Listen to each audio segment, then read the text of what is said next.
各位表教书，各位见面，大家午安，大家。检察师午安，好。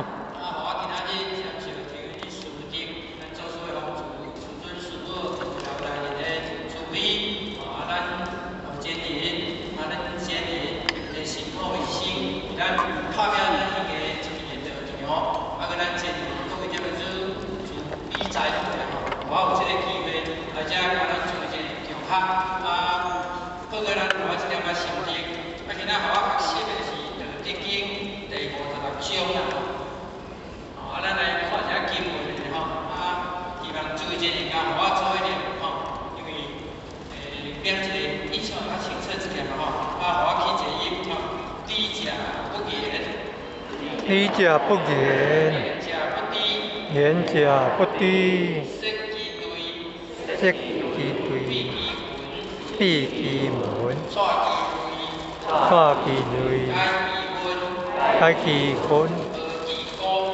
和其空，动其平，是谓贤道。故不可得其亲，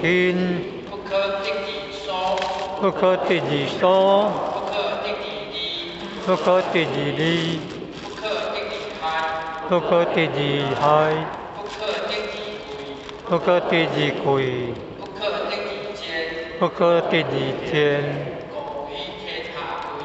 故为天下贵。这就是56章的经文，互我这经文做3段来报告第一段主要你讲低价不言第二段是为贤道，啥物叫做贤道？这个境界。第三就是为天下贵咱今仔日主要咱遮讲3章，54章叫做善见章，对不对？善见章就讲实际真正了解一个人，伊会好去修伊家己。修就是咱是要起出来的对不对？好这出起就好。咱来身份就是修身来修家、修国、修乡、修国、修我天下。这是54章的精神。咱若修，慢慢咱就得修。第55章咱开头讲是讲的合德乡合表出来，有迄个境界。我真正合德境界的人，咱是车主对不对？